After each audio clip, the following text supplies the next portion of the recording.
Hi, my name's Alex Melvin, and I wanted to share this workshop that I ran in Toronto online. It's on projection mapping and virtual projection mapping within Touchdesigner, so you can mock up your spaces. You can find the project file on my Patreon. Thanks, enjoy! Okay, so in the workshop, I'm going to go over what we're going to learn in the workshop, and then we're going to go into how Touchdesigner works. For this workshop, we're going to talk about how to make this mock-up, like a mock-up of a stage in 3D space, sorry. And yeah, it's pretty simple. Basically, Touchdesigner lets you use a light as a projector, and then you can assign a texture to that light and make a virtual projection. And so I'll just show you how to set that scene up and some tools to utilize along the way, and how to represent a 69 screen. This is based on real life and how actually this projector would throw in real life, so that I can test how far projector needs to be. So you can see it's up there, which is a pretty accurate estimate of how this would have to be in real life. And then moving on, we'll go into how to, in case your projection is off on an angle, how to correct that Then we'll go into how to do this corner mock-up, which is really useful if you ever want to play frequencies as a VJ, because this is the setup. It's also just a really simple setup with one projector to do this, so it's a cool technique that Ted developed. And then I'll talk about this advanced mockup. This mockup also, we're going to go into this 3D scene that is a representation, or it has two cameras so that it is fully immersive, and so you can have things that are flying at you, or you can feel the 3D-ness of that corner screen and utilize the screen to its shape.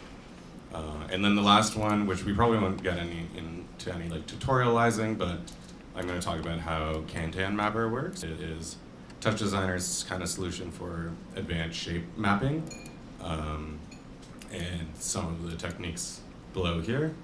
And then on your own time, you can go into the file and see what's going on. And yeah, so that's basically an overview of the file. I have this classic diffusion scene thrown in just for fun, just so we can see it on other screens. And yeah. And so, to get started, we're going to go over how Touchdesigner works. And the first thing we're going to talk about is the way the interface works. So basically, it kind of works like a file system in your software, on your computer, where there's folders, and it can go as deep as you want. And so this is the topmost level. That is when this is the topmost level of a project file, so your base level. And usually, almost always, there's a perform node, and there is your project, which is your main container for everything that you have in your project. And then there's some things that this local thing is, if you go into it, this is kind of more advanced, but this is how you do MIDI mapping, and can repeat it across files, is in this local section. So that's always in there. This window is an extra one, and what this does is provide a way to show a projection on more than one screen. So right now, this window is telling the projection to go onto this projector, and then this perform window is going to the projector that's in the main ring. And so that's one way of doing it. You can also do it where it spans the two. And so when you open Touchdesigner, you're actually going to be in this level of it, and this is where you'll get those infamous jelly beans. and it'll look like this, where the interface has something like this happening in the background. And then some people like to work like this with their nodes all up in front of the background, but I really prefer not to. So what I like to do is turn off this little blue dot, which is what is making this active, and then I like to split the interface by clicking this arrow and hitting split left and right. And then if I hit top viewer, we can have the same thing. If I click this is a display toggle. Every node has a display toggle. And you can display it, and then it's still gonna show up in the background, but we're gonna have a separate window here. To get rid of it in the background, we're gonna right click anywhere on this side and go display and uncheck this background tops. And now we have a split window, which I much prefer to work in. It's how your file's set up, so you don't really have to worry about that, but when you're opening a fresh Touchdesigner file, it can be really weird when it's like, what's going on with these jelly beans behind everything?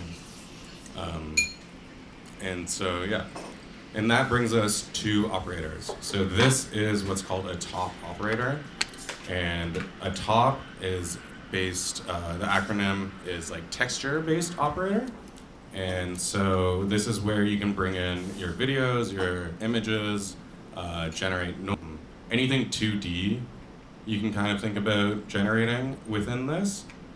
But then another thing with tops is that you can also think about them just as another data point, because Touchdesigner at its core is a data transformation software. So anything can be converted into anything, kind of. And what that means is the top can be converted into a chop. And a chop is a channel operator.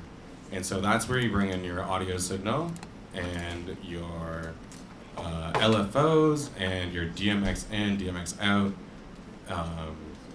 And so these are all the ones that you kind of interface with different interfaces. That's how you work with MIDIs is in chops, and chops stand for channel operators. And then we can even take this top and convert it into 3D space with a chop 2. And we go into SOPs with that, and SOPs are a 3D kind of system that are based in geometry world. And so this is where you can generate your spheres and your toruses and do things like that. But as of right now, 2026, they are kind of depreciated because we have POPs now, which are new and very exciting. They're a new set of GPU-based operators, and they stand for point operator set. And they run like so much more efficiently than the chop operator, or sorry, than the SOP operator. So pretty much, if you're trying to do something, I would recommend doing in POPs before messing with SOPs. Even if you're following a tutorial, just try following the tutorial with POPs, and you should probably be able to do it because there's like 90% of the functions in POPs.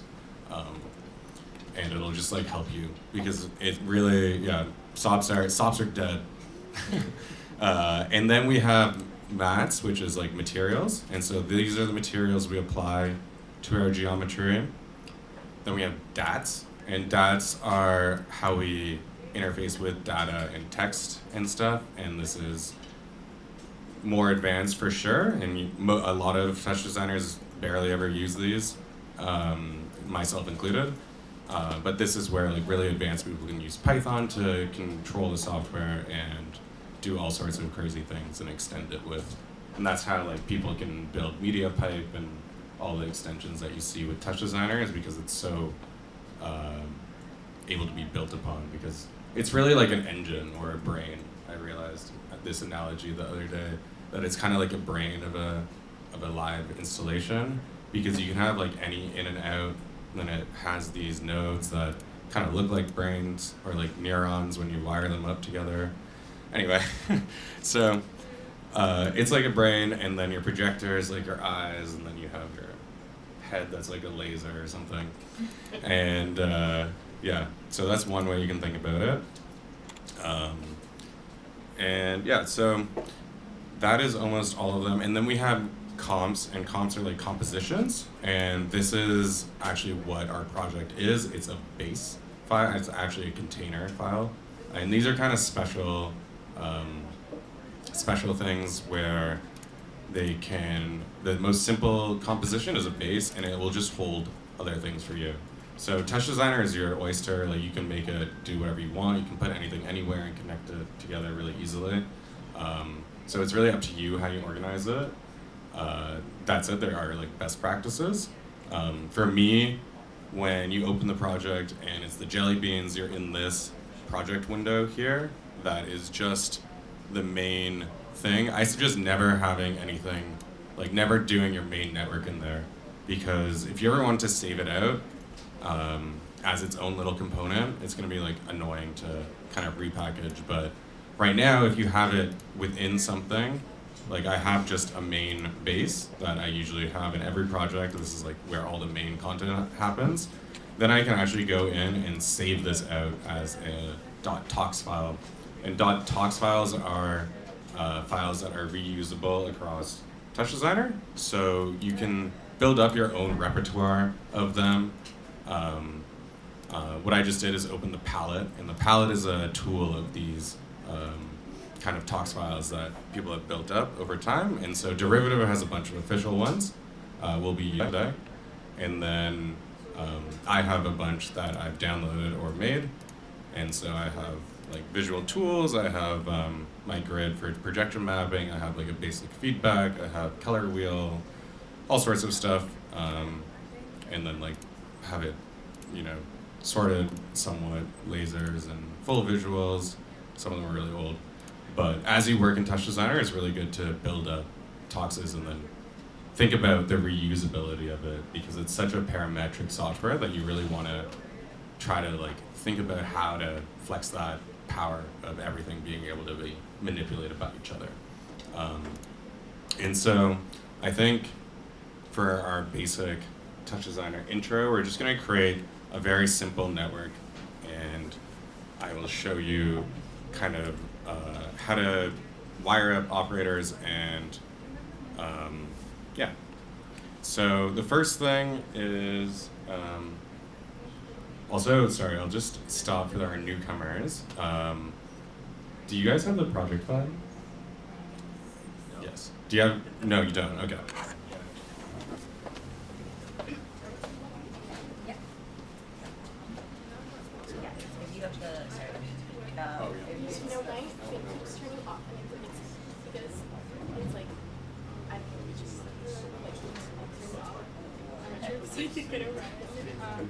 That's okay. Yeah, you can have it open. That's the one where it's, and if, yeah, so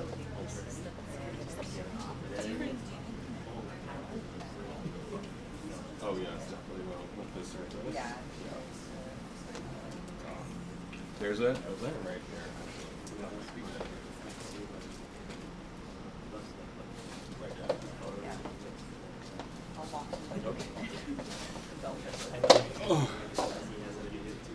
Any questions so far? What's the Wi-Fi password? I don't know. We are one, all one word lowercase. Right. We are one, all one word, lowercase file. So it's all like alphabets. Awesome. Also, if your laptop is struggling, I would suggest clicking the grid on your interface. That should be there. Like right, this one. Because the first scene is really heavy, because it's a logo scene that I built on my little computer here, which is much more powerful than all your laptops probably. Yes. There's nothing showing in the preview Oh, were you following me along there? Oh, nothing, eh? Interesting. Yes. Same thing? Same issue, but I think I think it's because like the scene is too heavy. My laptop's just struggling. with the grid scene even. Yeah, with Yeah, all of them. you'll see those. All of them, really? Yeah. You just don't see anything, eh? So if you select one, It might be because I'm using an older version. Oh, that would be why, yeah. Yeah. Probably. And then, that one. I have the I'll take a look. 25 Yeah, and 32 it's just the middle. did it warn you when you There, see, so it only populates when you've clicked it. So if it's clicked off, like if you were to click through it, the parameters are blank because it's saying that yeah, you're not talking about anything. So here, Sorry, I took the picture because so small. the P button, you close quick shortcut menu. Oh no, it's So not. if you need more to see what's happening. I feel like that might. Oh, it did. There you go. And then you're like, oh no, come back. Was it working?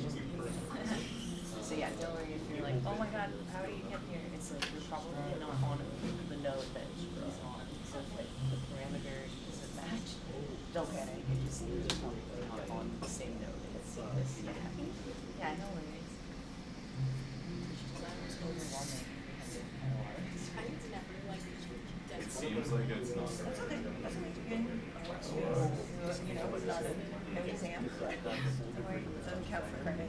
So you make like stuff. Yeah, we do designer for a year and a half. So, that's okay. Yeah, I'm friends with Alex. Yeah, That can explain when there's like empty operators like that. yeah, so rad.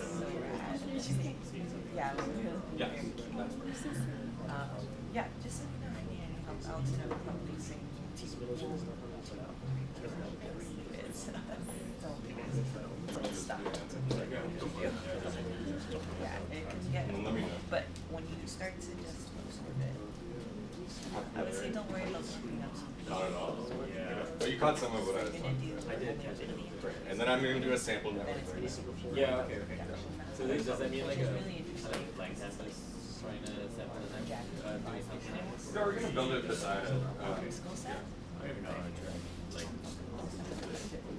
I would just say don't stress, don't watch, enjoy, sometimes when you're looking at stuff, you're like, You can close that, I think. P, but you kind of want that. You on. moved either, so like I think yeah, I might have just if you're running into performance issues, you can also turn off this thing here, which is real time.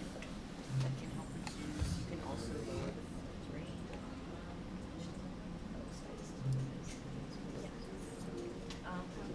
I think. Oh, there it is. Yeah. So down here, there's 60 FPS. It's a play. It's a pretty high. And it's just down. So if you double click on that value, it's 60. Oh, Dean. What's up, Dean? Did you pay for this workshop? No, you did. Of course I did. Oh, wow, thank you. It's my friend. So, continuing on, we're going to talk about a base, like doing a base network and how to just, wire up basic operators. But I know a lot of you guys are on laptops and the split screen is not the most conducive for working. So what we're gonna do is we're gonna close this panel for now, and we're gonna be free in our interface and have a little more space. Yeah, nice. And what you can do if you want to have a preview still is you can just hit View on this main window, and now we have a resizable window, which is probably better for us right now. But it's not interactive because we actually want to do it on this. Okay, so if you're confused about me going up and at like between the interface, it's because it's kind of a zoom interface. You go out and then you go into these windows. And so if you all hit U a bunch of times, so we're in all the same level, we should all have our page looking like this. And then if we click on project and hit I, then we'll go into the network and into our first base layer. I have a few more operators here than you because of the screen recording. But if we click main again, we're going to do the same, and we're going to go in again. And now we're in our main network down here. And for now, we're just going to actually click and drag so I can talk about operators over here. Free and clear. So to add an operator, we're going to hit Tab, and we're presented with the operator create dialog, and you can hit tab to go in between all of them. And we'll start with a noise top, and the noise top is, you know, a quintessential top in Touchdesigner. And you'll notice also my parameters window is gone, so you can hide that by hitting P, P for parameters. And so you can get rid of that if you need more room, but I'm gonna keep that up. And so noise top, super powerful. We can do all sorts of things with a digital noise.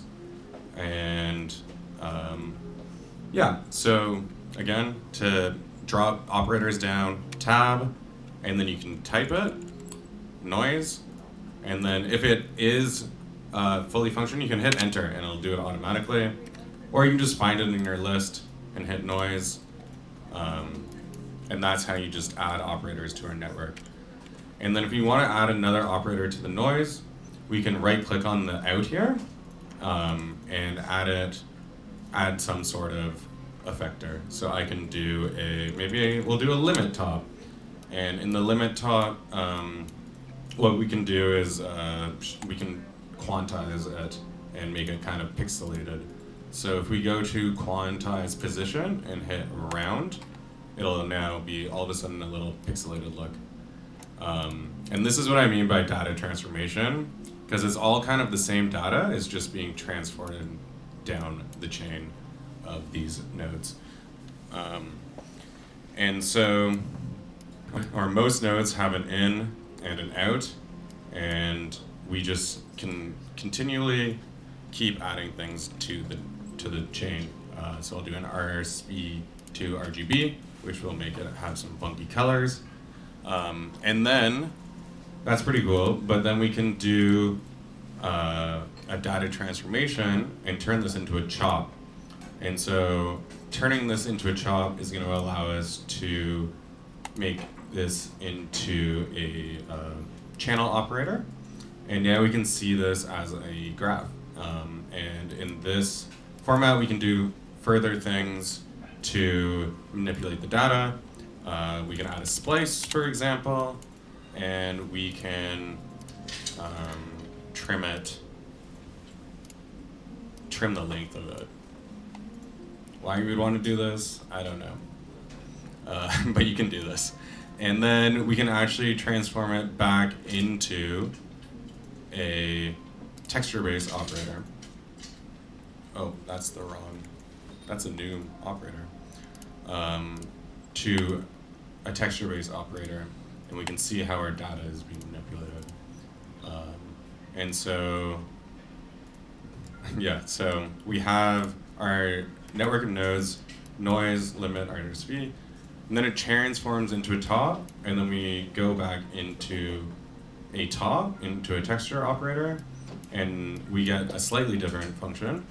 But if I actually just delete this one, and so you can delete nodes at any time. The delete, you just click delete. Now we're gonna have an error because this is not, it was referencing the splice before. But if I click and drag this to the chop again, this is a way to reference it. And now we can see that it's almost the same as this, kind of. But it's actually, this is only representing a small portion of the data. So we have to actually click on output as a single channel set. And then in crop here, it's actually cropping it so that it's only one row of the image. So it's only like the left row. If you look here, you can see it's lined up a bit. But if I go to full image, then it's going to be the exact same. And so that's one of the ways that you can go through data types. And then another thing to mention is that a noise or a 3D, or sorry, a texture-based operator can also be something that is representative in 3D spaces, because basically what Touchdesigner does is it assigns a value in 3D space based on the texture of your RGB and A. So like red is the X value, B is the Y value, and G is the Z value. And if I click on this viewer active button, so another thing to mention is that all operators have two different view modes. This is the standard one, and then if you click this little star in the corner, then we get a viewer active mode, and you can like zoom around and do things.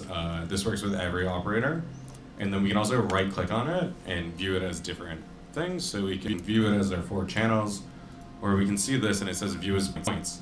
And now this gives us a 3D preview, and it's just a straight line, and that's just because we have just our monochrome values. But if I uncheck this monochrome here, we're gonna get a cool point cloud.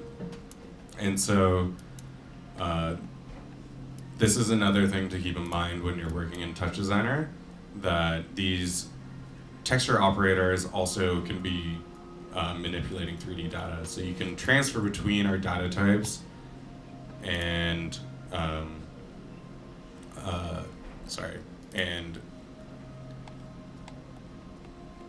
transfer between the data types at will and get different things, like manipulate them through our pathways. And so, yeah, that's a bit about how Touchdesigner works in the basic operation and how to like kind of wire them up.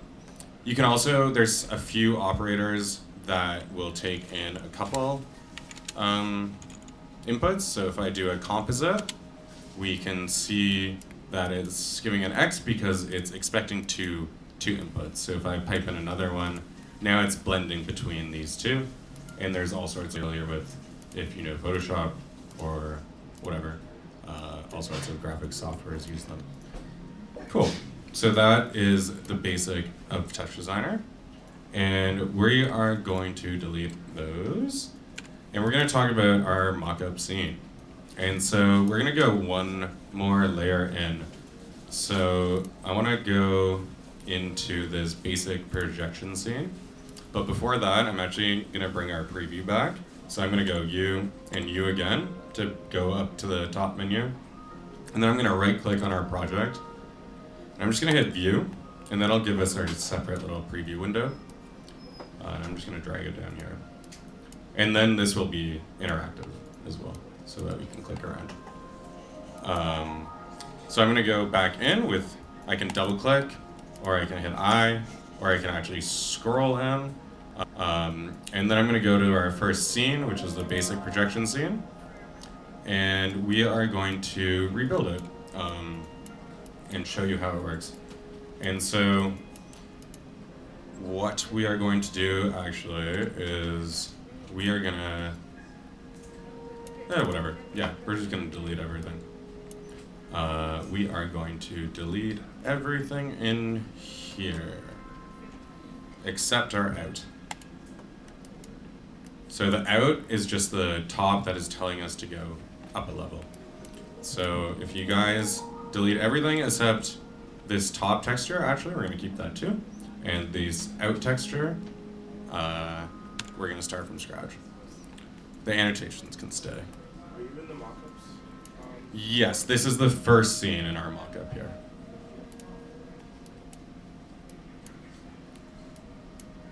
Is everyone following? Any other questions? No? Okay. So we're going to go into this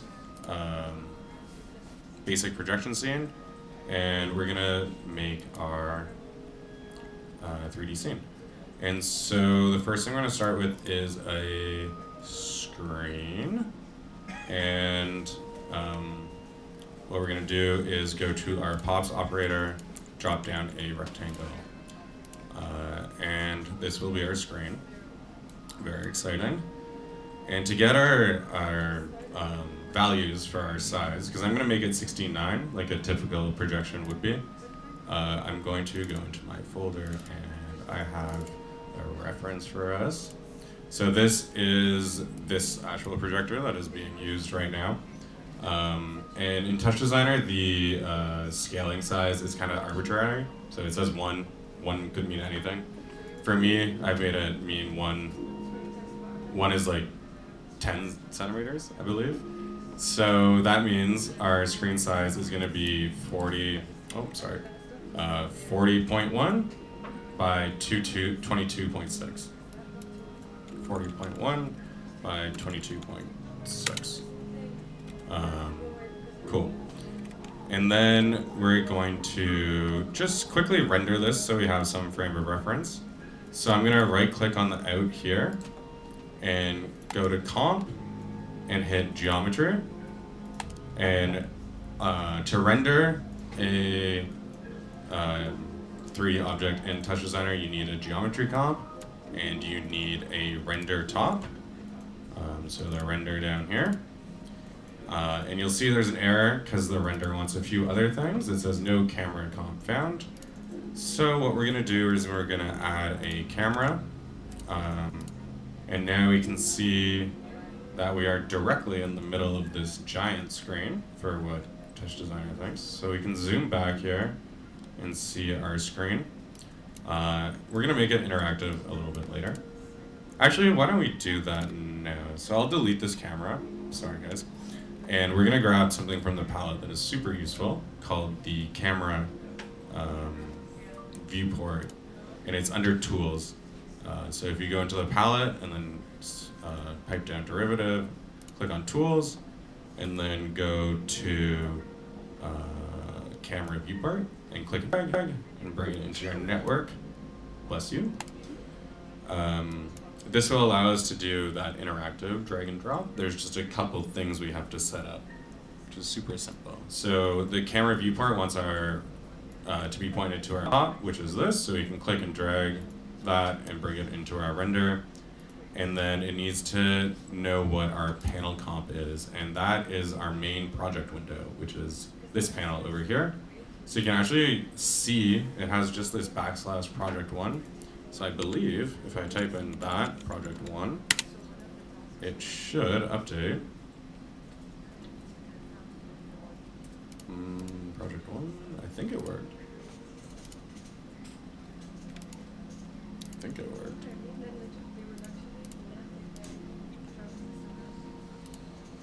Oh, yes. And then the final step is that we need to tell the render to use this camera viewport instead of camera 1 by default. So then, now, we have our interactive 3D display.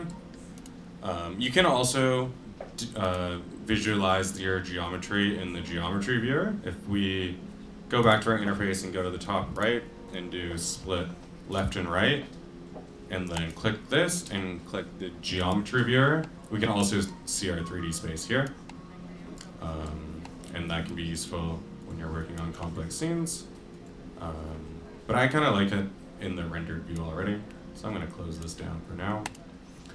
And I'm going to add our projector light. And so how we're going to do that is we're going to hit tab, and we're going to click comp if you're not already there, and hit light. And now we have a light pointing at our screen. That's great. And to make it a projection, all we have to do is go to this light parameter tab and click and drag this projector texture and bring it in there. As you can see, it's really tiny.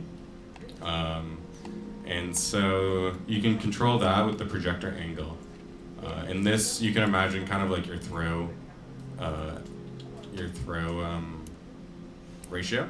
So like this projector, for example, sitting right here is a 0.5 throw ratio. And for some reason, that works out to a 90 FOV. I don't know why. I haven't figured out what the calculation is. But what I do in lieu of that to mock up things in real, or like in real-ish dimensions, in my light here, the X form, you can see it says 10. And if I pull up my reference again, we can just move it 20.1 away so that it's the same scale as this rectangle. And then it'll be roughly the right projector throw. And it's not like quite accurate in real life, but this will be like 95% there and enough to kind of like visualize the space. And if you need to do some complex projection mapping, I like to do a mock-up version so that I'm ready on the day to do it in person.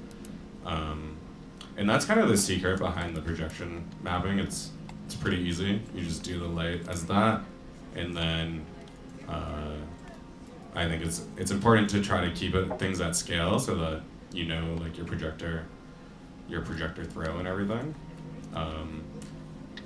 And so, yeah. And then I have in our other scenes like a projector model that I have attached to this light so that it can be referenced and you can see like the model itself, because the light isn't actually visible unless I click that, and then I don't think you can see it with that. But the light isn't visible in Touchdesigner, so I just assign a geometry to it to represent that. And a few things to make this look a little better. We can change this to a cone light. We can probably increase our dimmer settings a bit. Oh, we probably also want to add a texture to our geo. So if I hit tab, and then material, and then Fong, and then drag that Fong onto the geo, now it looks much better. Cool. And yeah, you could even visualize like if you had a blue screen, maybe what might that look like? So that's cool. And then yeah, that is basically it for that projection mockup. I did some like things like add another light, a cone light above. So I'm just dropping. This is just for example. Just dropping like a cone light above, and then if you click this viewer active button, you can pan around and navigate our light. Yeah, it's kind of, Touchdesigner is tricky to get scenes to look really nice, I find, with the lighting, but you can.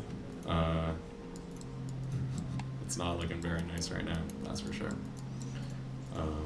But like distance attenuate might look better. Anyway, so that is the basic way to represent a projection. And then moving on, we're gonna go into our next scene. So if we go up into our main viewer and then click Mockup oblique, for some reason it is black. Is it black for you guys? That's weird. Oh, I know why.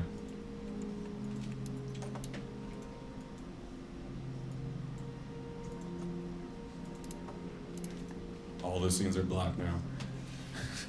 It's because I have this master camera viewport, and so when I drop down that new camera viewport here, it kind of confused things, I think, with the panel. Oh. Render. Sorry, Touchdesigner is weird sometimes. Basic projection scene, render 1. Okay. So what happened was, yeah, I think that camera had to be, I think you can only have one camera viewport in the scene. That's why it was in this top level. And so how I'm gonna fix this is we're gonna delete that camera viewport here, if you still have it, and we're gonna split our interface by clicking this arrow and hit split left and right. And then we're gonna go up a level and click on the render here, grab this, and then click and drag the camera viewport here. And in our camera viewport here, we want to also click and drag the render top here. And it's still not working. That's really weird.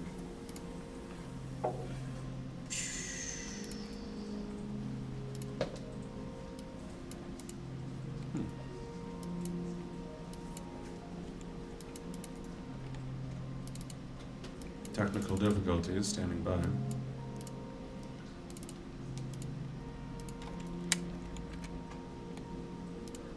Oh, it was working. It was just because the camera was like really zoomed in. So if that happens, you can click on your scene here and then hit the H, and then it'll home everything in your viewport. I see. Okay, great. We're back. Does everyone have their scene back? Yes? Great. Okay, so we're gonna go into this basic projection scene 2. And sorry, I'm gonna clean up my interface first. So back here, we're gonna go into basic projection scene 2.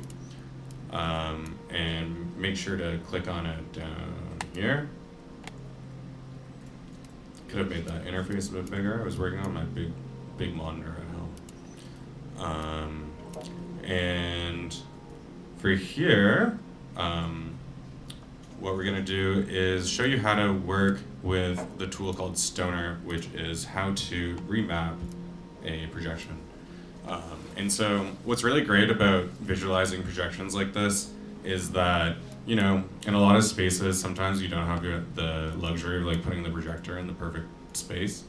So they often end up oblique, and like keystoning in a projector itself is limited. So it's really easy in Touchdesigner to, you know, map it to any surface you want using a tool called Stoner. And no, it's not me, it's just in the palette over here.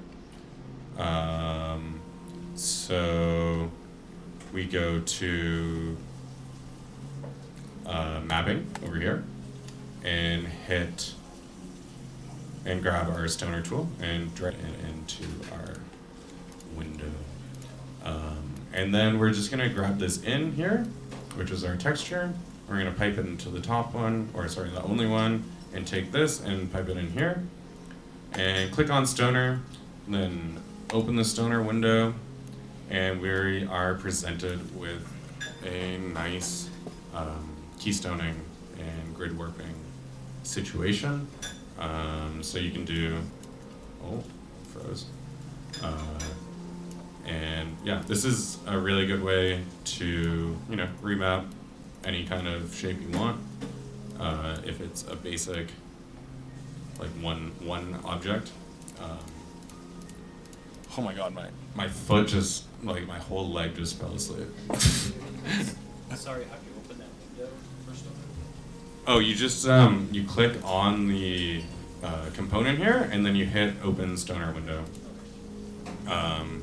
And then you go, and then so you're presented with a bunch of tools, and in the bottom left there's the basic keystone, which is all we need for this scene. And so we can click and drag these corners, and drag it, and get it aligned over here. And then, yeah, and then you can just, you know, fix our scene, make it look all nice. And yeah, that's the basic Stoner workflow. It's really simple, but it's a good tool to have in your back pocket. I know people that like used Resolim just to do this, and I'm like, oh, it's built into Touchdesigner. Just do it in Touchdesigner, which is my preference. Yeah, so that is the basic Stoner. Then we're gonna go into our third scene. So we're gonna go up one more level and go to our Mockup corner scene. And this will be a little bit more advanced of our Stoner task. And so I'm gonna open this Stoner, and I'm going to reset everything here. And I'm gonna let you guys try to do it yourself while I go to the bathroom, and we also take a 10 to 15 minute break. Ugh. And I'll come around and help you guys if you need.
It's too much. Oh wow. Should get rid of some of these images. Yeah, and it's intention like very rapid, like it's support to have like projection. Yeah,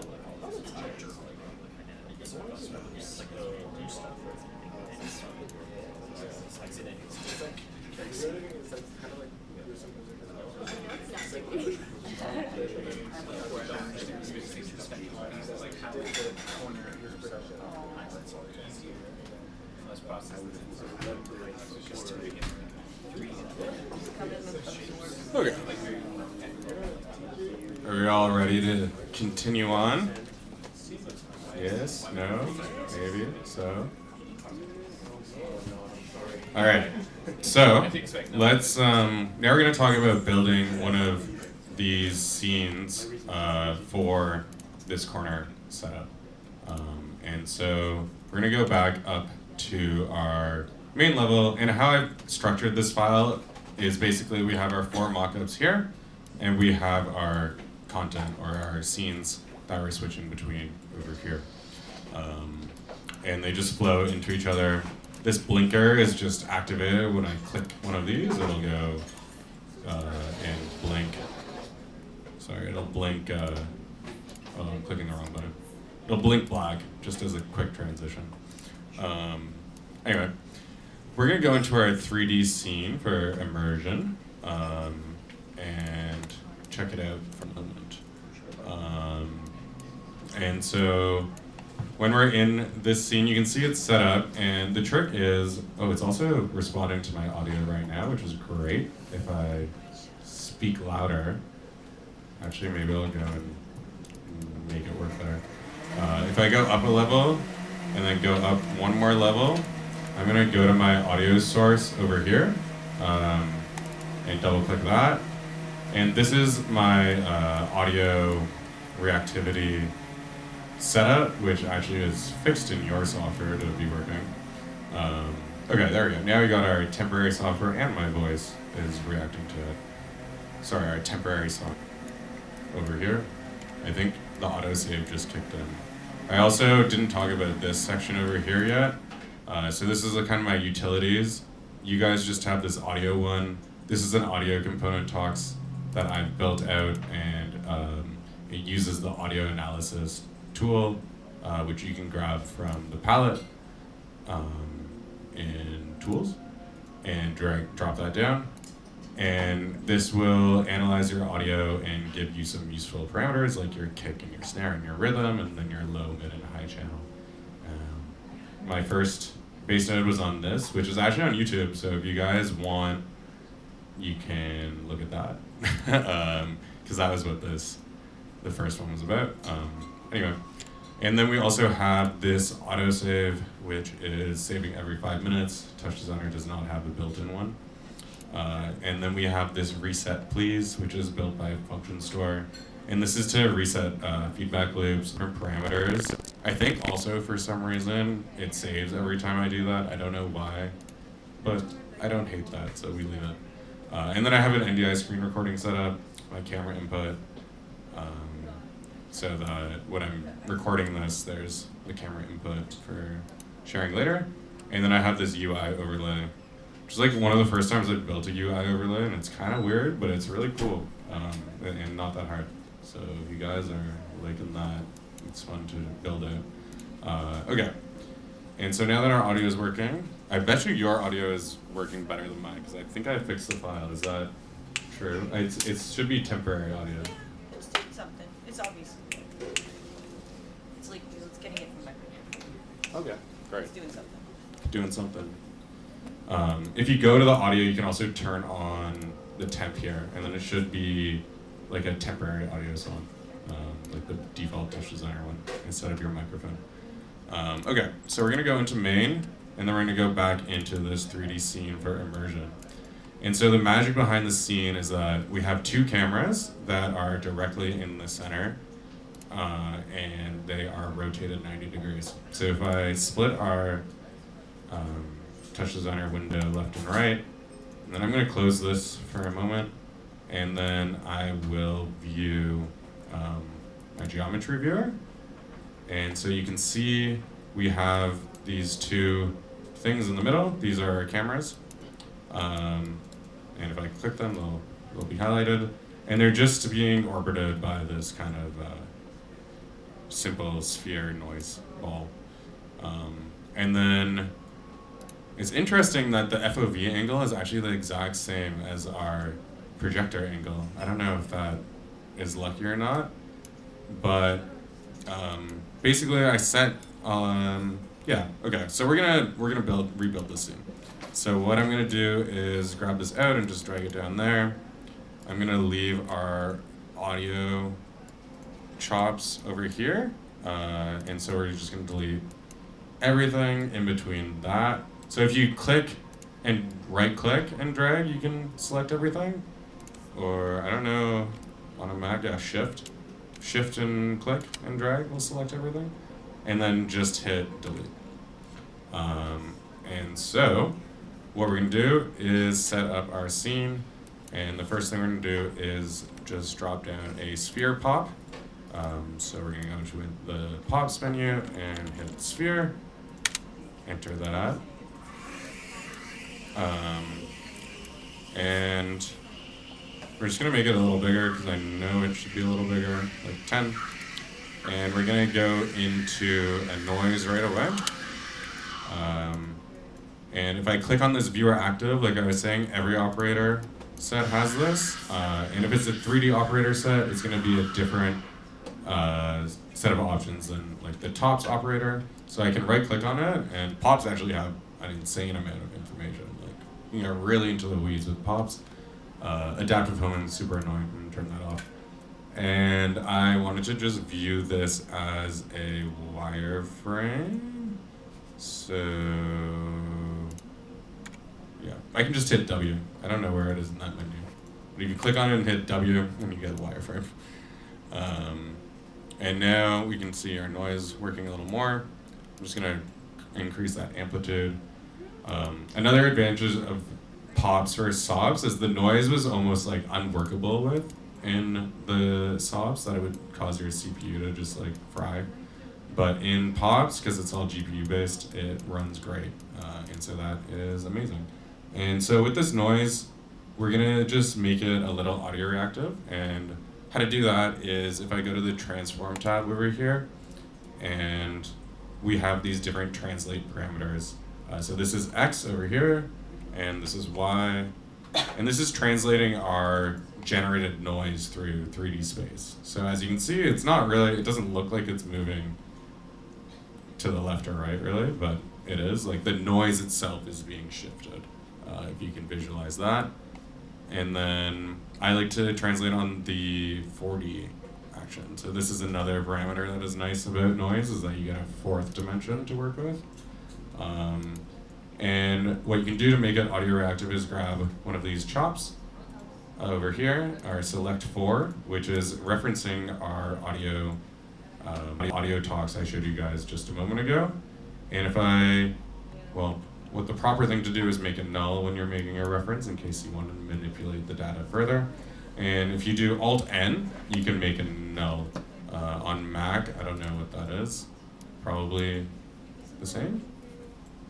Do you know the shortcut, Emily, by chance? To make it null? Okay. If you're on Mac, you can right-click and go to null. Classic way. Yeah. But Alt-N is probably like Command-N, but it's really useful, so. And then with this null, I'm gonna click the star to make our viewer active, click on our noise, and we can pipe in this kick to our translate over here. And now it's reacting to our kick drum of our Touchdesigner song. And that's basically enough for me, I think, for this one. And I'm gonna just do it again, Alt-N, drag a null out, or right-click and do a null. A null, just to speak on it for 1 second, is not actually doing anything. It's just a way to organize files and to reference things. And so they can be useful if you maybe want to manipulate this chain further later on. You have a null, or same over here, I have a null, or just for organizing data in general, you can use these as like placeholders or, yeah, nulls. It's a hard thing to explain, actually. But they're great. We love a null. And so I'm going to make a geo from this null. Should I right click on this out and go to the component and then drop down a geo, and we got it in the geometry viewer now. And we're going to go to our, and then we're going to make our render scene again. And so we're going to go to render down here. And you'll see it's at 1280 by 720, which is actually the size of our virtual projection. Normally, I would reference it from this projector resolution parameter, which is attached to our component. Actually, why don't we do that? So we're going to go up 2 levels, and on our main component, we have a few parameters. Actually, there's only one parameter. These ones are from development. I think I deleted them in your file. So you can right click on this projector resolution. And so we're going to grab this parameter from our component and we're going to paste it in here as a reference. So this is a way, like I was speaking of earlier, to make things parametric and flexible for later use. So now we have our master resolution over here, and everything in the project refers to this one resolution. So if I change it, it can update, and it'll update everything across the project, which is great, and how I would suggest you guys work. Wait, and did you right click in the main to go up to the, to like make this the master resolution? Like right click? Okay, so you can just, I'll show that again. You right click on this projector and do copy parameter, Okay.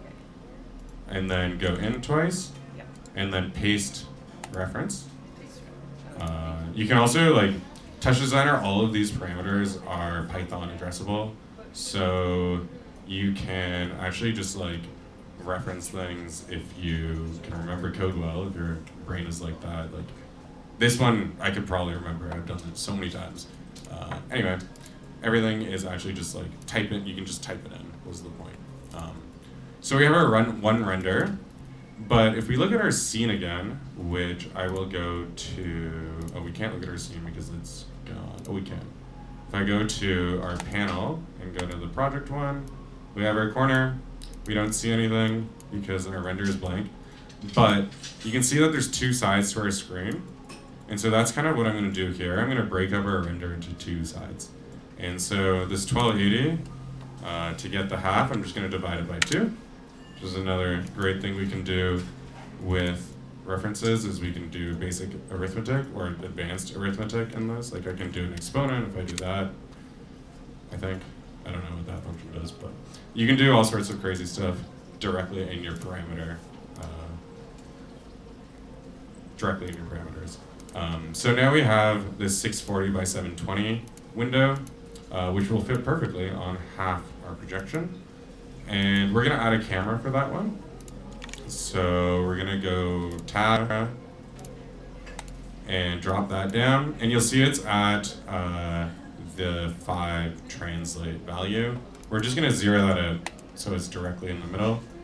And then also I'm going to split the top and the bottom so that I have a geometry viewer as well down here, just so we can represent or see our scene. It'll probably say that it's like in the project level, so you can just click these arrows to bring it into the level of the project we're in, which is that. And I'm also going to change this to the wire view mode by hitting W. So this geometry viewer is actually the exact same as if you go to this viewer active mode. There's all the same things in here as there is in here. They're the exact same. Fun fact. And so we got a render happening almost. We're just going to add a texture to our sphere so that we can see it, and we're going to add a wireframe texture. So we can drop down the matte, tab, matte, wireframe, and then click and drag this onto the material here. Now we should see we have this render over here, and I can just pipe that. Well, no, it's kind of useless to pipe it in over there for now. So we have 1 render, but we need 2 because we want to represent both sides. So I'm going to duplicate this, actually, we're gonna duplicate this. So all we need for a second render is a second camera and a second render. So I'm gonna copy those two and paste them down. And that'll make sure our references are working properly. So our render has our camera 2 and our render, I don't know where that render 1 went. Anyway, doesn't really matter. We have one render, let's just call it render. Oh, there it is, it's right underneath. Sorry. Same thing. That happened to you too, weird. Doesn't really matter. We have render 1 and render 2. And then we're gonna combine them with a layout. So a layout top will take multiple inputs and combine them together into a layout. It can take like, I think infinite inputs maybe, almost. Like so many. So you can do like really cool grids. I started doing like contact sheets in Touchdesigner instead of Photoshop because it was way faster because of this. Anyway, and then I'm gonna click on scale resolution. And now we have our 1280 by 720 desired resolution. Sorry, where did you put This scale resolution parameter here. So this parameter here will take your inputs and then scale it to their size, or like to their 2 inputs if they're the same resolution. If they're different resolutions, I'm not sure quite how it handles it, but yeah. So now I'm gonna take this layout and I'm gonna click and drag all the way out over here, and we have our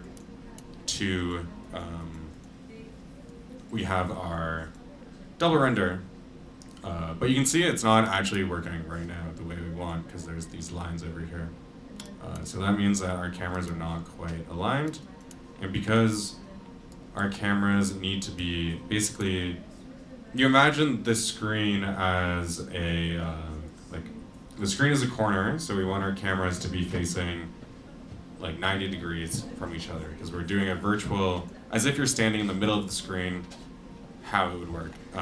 So if we go to our camera 1, we'll leave that one actually, and we'll go to our camera 2, and all we have to do is rotate it on the y-axis. Nope.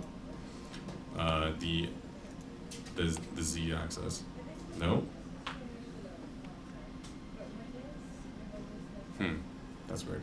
Oh, I was using translate, not rotate. Okay, that's why. On the y-axis, yeah. So you can see in this preview down here, we're rotating it.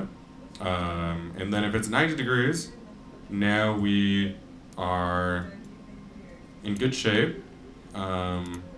This camera is facing that way, and that camera is facing the wrong way. So you can see this camera is facing like towards here, and this camera is actually facing towards there. So I think it has to be negative 90. There we go. And then our final thing we have to do to make sure that it lines up properly is our FOV. So the FOV angle is the parameter we want for that. And if we scroll up to 90, now we have our immersive window. And that's how you can build kind of an immersive scene. I'm just gonna add a rotation to our noise to kind of illustrate that more. Say like a flying through scene might be better. Another thing to mention, I don't think I've mentioned yet, is if you want to add a node in between two, you can right click on the wire, insert operator, and we're gonna add a transform node.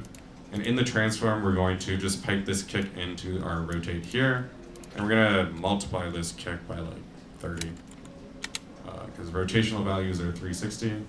And as you can see now, we have this kind of immersive-ish scene, and that is pretty cool to me. And this will now work with like any geometry you throw at it.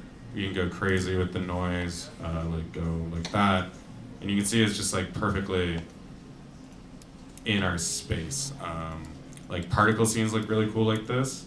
But yeah, and this can be extended to, you know, like a four wall setup or even a 5 wall setup. basically the secret is to have those cameras in the middle and kind of figure out your FOVs and line it up. But if you build it in the virtual space in Touchdesigner, you can actually just kind of figure it out before going to your space in reality. Because one time I had to do, or I did like an open HDMI for inner access, and they have like a full immersion room set up. And so how I prepared for that, because I was like, I don't know how to do that, I built the mockup in Touchdesigner and then just built it all virtual, and I brought it to real life, and it worked seamlessly. And so that's kind of the value of building the mockups. But like we can throw in a box here, maybe add subdivision. Noise is way too high. I think it's way too big also, actually. Too small.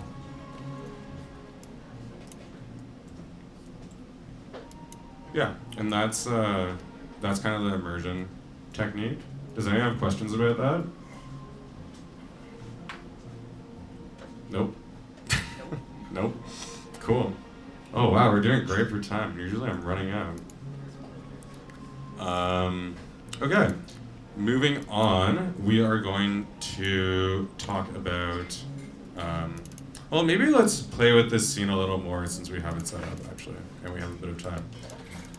I kind of want to see how it looks if we like have something like flying past. And so how I'm going to do that is we're going to drop down a box, and we are going to drop down a line, I think. Yeah, a line. And in the line, we're going to go to our points over here. This is the position of our points. And you can add as many as you want. I'm just going to add 1, and I'm going to make it on the Z channel at like -10 here. I'll make the first one at +10. And now you can see we just have this line in 3D space, and we have 20 subdivisions, which should be okay for now. And then we're gonna add a copy. So a copy is really great. We used to have to do a lot of instancing in Touchdesigner to do this, but now we can just use copy with pops. And the second is the template. So this line template, it will generate a copy for each point on the line template. And now we have a bunch of cubes in a row. And if I type it in here, we have a cube scene being rendered with our wireframe. The wireframe is like tessellating it a bit. So you can make it topology to be clean, or you can go here. And then I can add a transform, and we can animate the Z-axis to make a tube. And now you can see like why this would be really cool to be immersed in indentation, I would say.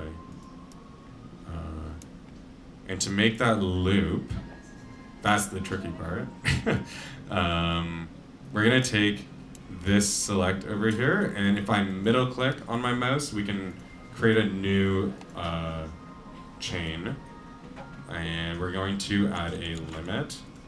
It's going to be kind of a janky solution, but we're going to do it. And we're going to add this to the limit. We're going to do zigzag.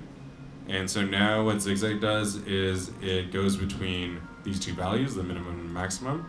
So if I go to our transform and kind of see what our maximum value is this way, let's see, it's probably around 10, because that's how big our line is. Yeah, it's -10. I'm going to do -10 there, and then we're going to do 10 there. And we're going to go into our actually, I'm going to do 0 here because there's the distance of this. Then I'm going to add another null by doing Alt-N. I'm going to add also a lag in between, just so that I can add an overshoot, so that when it stops at our limit of -10, it's not going to be like as abrupt as if I didn't have this overshoot. And then I'm going to make this viewer active and put it into the transform down here. And now we have this immersive tunnel scene. And that is pretty neat, if you ask me. I don't know. And we can like add a twist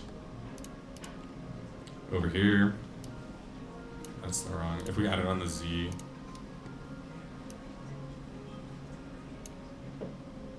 Cool.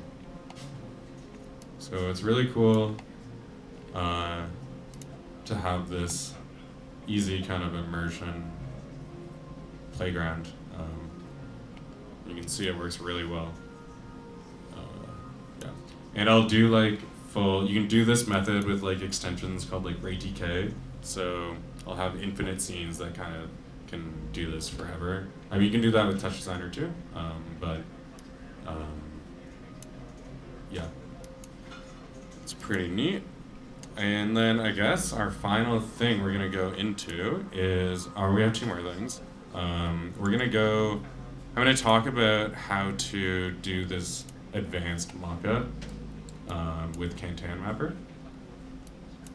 And so if you click on the mockup shapes, and we'll close out this panel.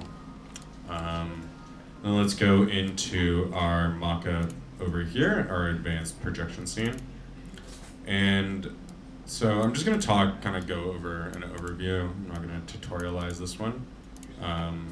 But Kantan Mapper is a really great tool that is built into Touchdesigner as well. So you can get it from the palette in our mapping section. So Kantan Mapper.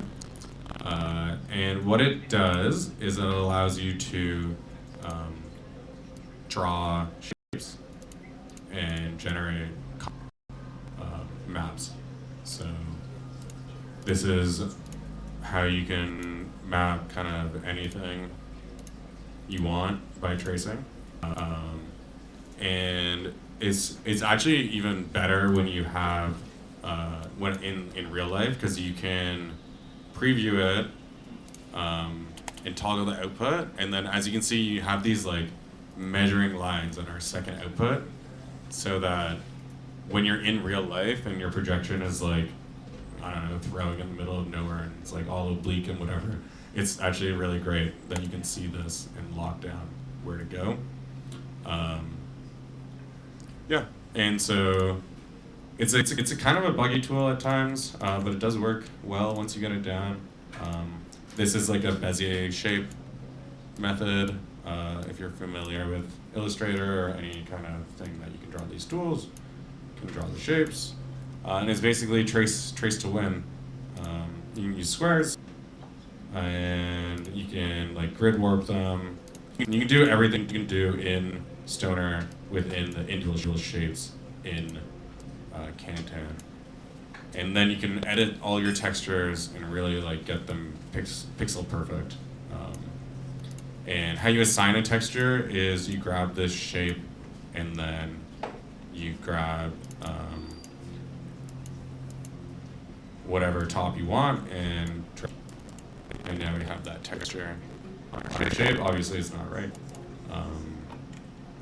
Yeah, and so that's a little bit about how to drop down shapes on Kantan Mapper. What I've got going on right now is just 3 shapes: a circle, and a diamond, and a triangle. Actually, I had to do this for a show. And so how I've made them kind of react to the shape they are is they all have these textures, and the textures are all based on this replication system that I have over here. And so in Touchdesigner, you can do clones a couple ways. This is the basic way, which I learned after the advanced way, as I wish I learned easier, but it's really cool. You just have to, in your base, you can enable cloning here, and then if I click on my second base down here, I can reference our first clone. And so now all 3 of these are the exact same, but if you've noticed over here, I have our inputs as the shapes that we have in our projection. So our circle, our triangle, and our rectangle are going into our clones. And that is providing it so that we have our edges that are correct for their shape. And so our clones are doing exactly the same thing within them, but because of the way I built it, which is this is all built-in feedback loops, and then basically at the end, you just want to multiply it with your shape. Oh wow, it says add. Should multiply with your base shape to get that circle. I guess this one didn't need it just because of the way it was built. Oh, here's the multiply. There's the multiply. So you always, like, if you multiply it with your white circle, then that's basically how you mask out things. In Touchdesigner is you use a composition, white is yes, black is no, and you use a multiply. There is also matte in Touchdesigner. And so as you can see in this second one, we got our triangle going down the same feedback loop. And then the final kind of touch I did for this simple setup is, as you can see, the beats are offsetting. It's like 1, 2, 3, 1, oh, 1, 2. 1, 2, 3, 1, 2, 3. And so how I did that is this technique that I use a lot. I have my audio count, so this is our count of our kick and snares and whatever, and I've selected just our kick, and then I put it into a fan chop, and a fan chop will take one channel and make it into multiple channels, or the opposite, take multiple channels and make it into one. And so basically I have this set to loop the index between 1 and 3. And so it's going 1, 2, 3, and then in our clone, we have a special parameter somewhere. Where are you? Not. This was the last minute addition. We have this special code-driven Python parameter. So what this is saying is that it's referencing our parent operation, null number 4, so that fan chop, and then this channel is like a string, so just the channel, and then it's telling it to add the string of the parent, of the direct parent of this node's digits. So it's telling it to add 1 based on this parent over here. So it's referencing channel 1 based on this digit, which is 1 here. So the parent.digit is super useful in this replication system that I work with a lot when I'm doing complex mapping, because then you can vary your clones too. Like in your noise here, I think I have it, yeah, so parent, this is a simpler command, but parent brackets.digits times 20. So this means that all the different clones will have a different seed of our noise. And then in the period here, I have it like times 0.5. So you can see here, it's like a smaller period. The period is kind of like the scale of a noise. Can really like extenuate this if I do times 2. And then, yeah, or maybe in here. But the parents.digits is a really good one to have in your toolkit. Also, ChatGPT can help you write this code. I get it to write some code for me sometimes. It works okay. But yeah, you can take screenshots and tell it to be like, sometimes write pseudocode and then take the screenshot and be like, fix this, and it'll fix it. So that's a technique, because I'm not a programmer and it's hard for me. And yeah, that is kind of the Kantan system. Oh, and then with the Kantan, you get actually 2 outs. And so your first out is your texture outs, and your second out is your normal map. So a normal map is a map of how... It's like Hard to explain. 2D representation of 3D heights. Yeah, exactly. It's a 2D representation of a 3D height, I think. 3D shape, yeah. 3D shape. Something like that. It's trying to explain like a sphere, but it only has color to do that. So it's like showing you that. Like, Yeah. this is what it would be. But what I use it for actually a lot is just to make a mask of my shape. And then I can do something like have an edge of just our shape outline. It should be just the shape. And then you can, like manipulate this. Oh, oops. Manipulate this further. And, why did they disconnect abs? I haven't even said abs time dot second once in this Touchdesigner tutorial. So abs time dot second is a way to just generate some code that will offset a parameter infinitely.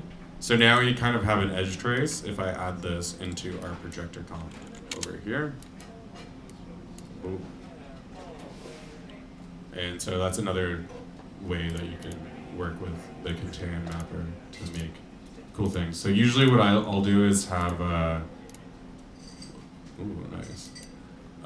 Usually I'll have like a texture base and then I'll have some overlays so that I can play between the two things.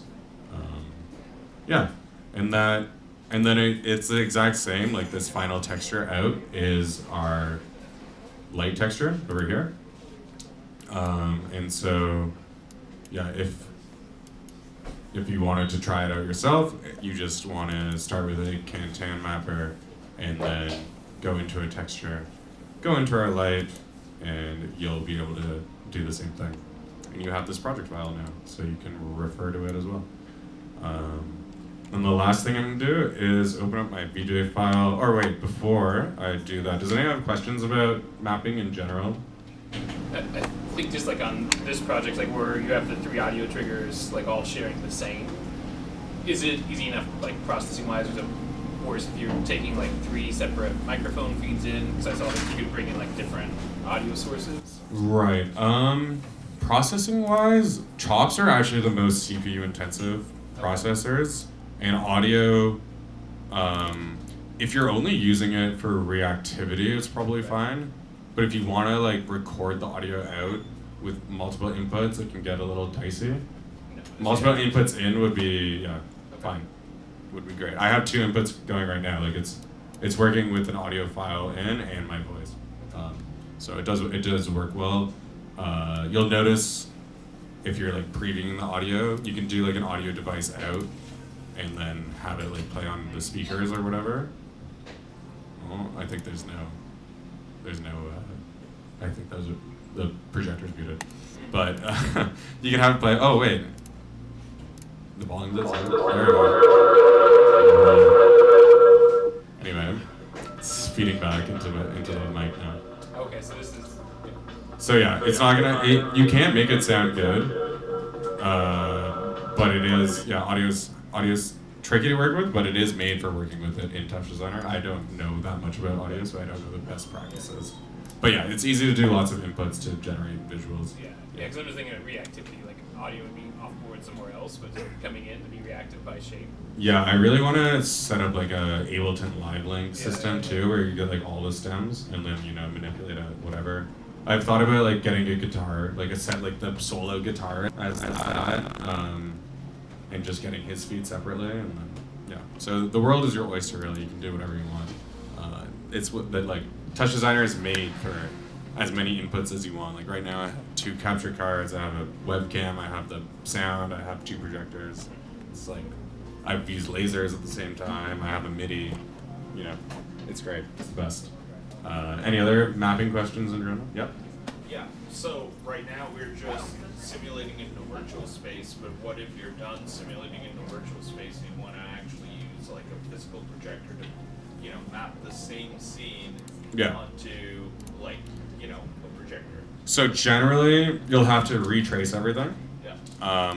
But there is like, if it's close, what you can do actually is you can combine Kantan Mapper and Stoner.